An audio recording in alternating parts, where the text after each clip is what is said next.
Hi, it's Anne. Thanks for stopping by. We're going to be doing a very, very simple, fast project today.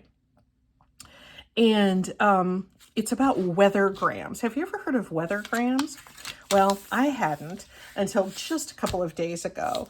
I'll just give you give you a little quick background. I had a group of I'm part of a regular knitting group, ladies that get together once a month, and we just sit around one Sunday afternoon every month and knit and talk, and people bring other kinds of handwork besides knitting. I happen to be hosting this past week.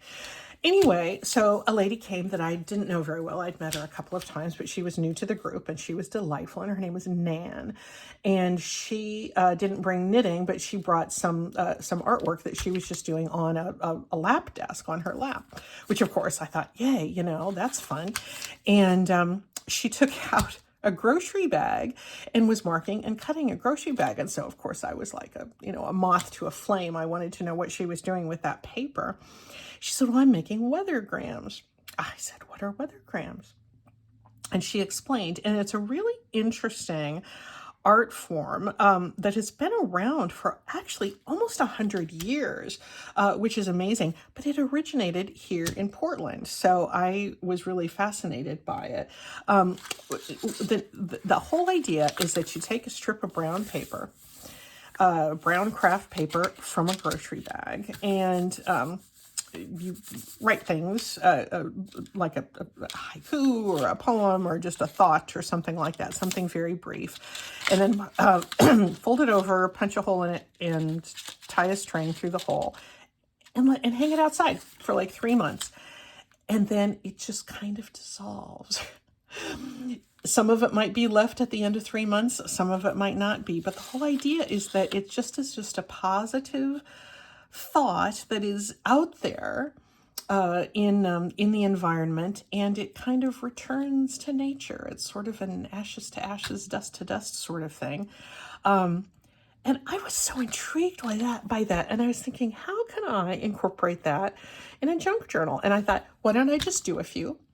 And if anything is left at the end of 3 months, the more tattered and torn, the better. I'll bring it back in and I'll put it in a journal, and it'll just be kind of something fun. So let me tell you a little bit more about the background of weathergrams, because I'm obsessed with the idea, and I think everybody should do it. It actually began, there was a professor at Reed College that's here in Portland named Lloyd Reynolds. And he was a creative artist and a calligrapher, and was inspired by Japanese poetry that he had seen, and some other Asian traditions of writing things on pieces of paper and releasing those things into the wild. And so he just established some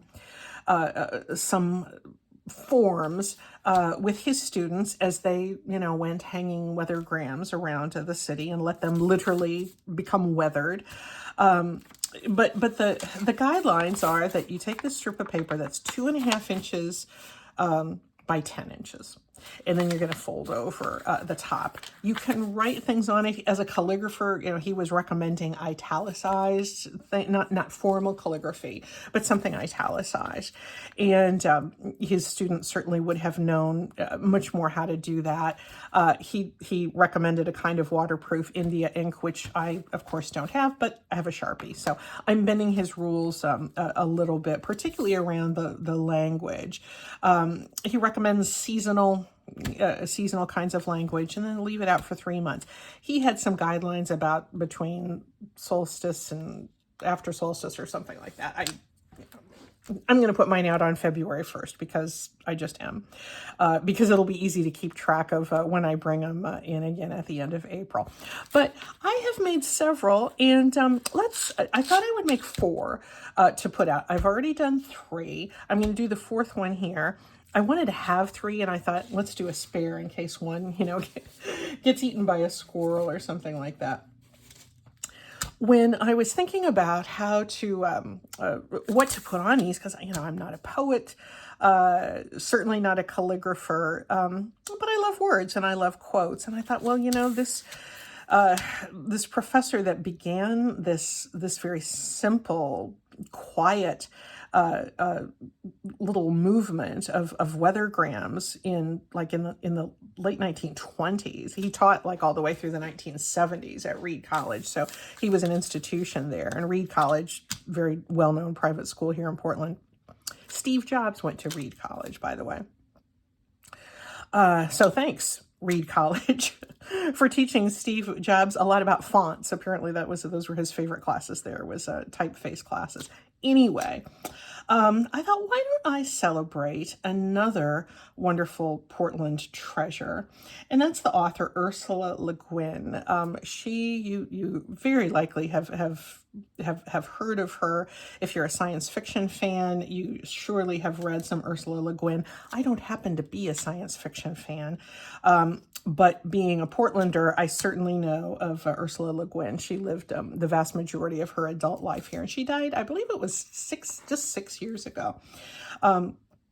A wonderful writer, a really interesting philosopher, and activist in many ways. I thought, why don't I find some Ursula Le Guin quotes, and I'm just going to put these on my weathergrams, and then I'm going to hang them out in my garden, and we'll just see how they do. And it'll be really fun to bring them back in. Hopefully they won't have completely dissolved, but we'll see. We will let go of control and just see where the weather takes us. I like the idea I'm putting them out in the winter here in Portland because we have a lot more rain that's coming our way. Our dry season doesn't begin until June. So anyway, the vague instructions I could find from that originated with the Professor Reynolds were to fold back the top and punch a hole through it. So I have done several Ursula Le Guin quotes, and I'm going to do one more. Just so you can kind of see how easy this is to do, and I'm just using a Sharpie. Will it last? I don't know.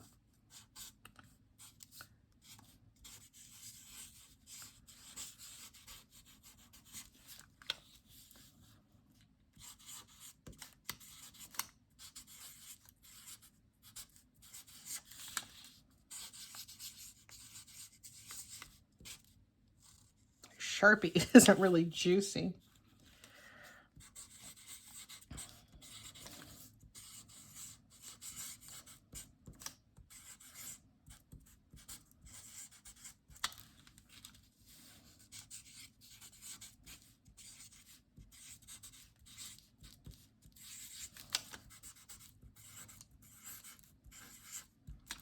There we go. Freedom is a heavy load, not a gift given, but a choice made.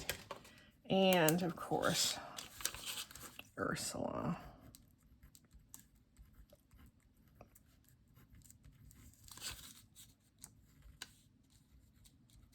This is kind of bumpy. I was going to iron it, but I thought, no, I want it nice and rumpled. And then the other thing that Professor Reynolds did with his students about weathergram was to put a touch of red ink. And I didn't have any of the ancient significant images, but I do have a little tulip. So I thought I would just put a little touch of red here. So you can see how simple, and they're supposed to be simple. This is the point. He talks in some of the archives that I found through Reed College where they talked more about these. He talks about these things not being pretentious. He says, use the brown paper because if you used white paper, it would look like laundry hanging out there. It would call attention to itself. You want it to become part of the scene. I will see if I can figure out how to at least direct you there. But if you Google Lloyd Reynolds and weathergrams, you will find an abundance of information available about these. So let me show you the others that I did. These are also Ursula Le Guin quotes. Resistance and change often begin in art. I like that. The only thing that makes life possible is permanent, intolerable uncertainty. Oh, Ursula. And love doesn't just sit there like a stone. It has to be made like bread, made new. I love that a lot. So I'm going to pull out my paper punch, and then I would like to get these kind of in the middle. So I will mark these.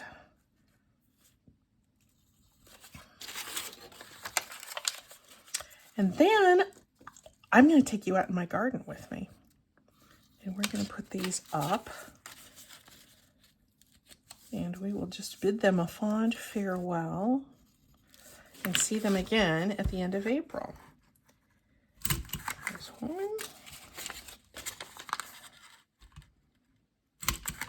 There's two. And three and four. I thought about doing wax string, but I thought I just want these as untreated, as unprocessed as possible. So I just got out the white string. Actually, this was in the kitchen.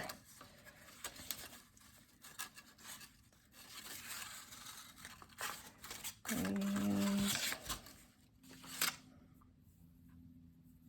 I don't know why, I found something just very charming about this. If you, even if you don't have a yard, you could hang some of these, you know, on a balcony, or a tree down the street, or a park that you go to. It could almost become a bit of a public art installation. Or, you know, we've been talking about song lyrics with Junk Journal January. How great to put song lyrics on these.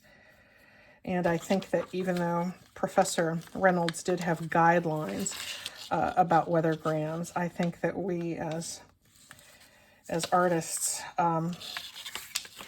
can feel free to adapt them in ways that make sense for us. So I'm really excited to really kind of honor these two Portland legends. And now let's gather them up and we'll go outside. See you there in a minute.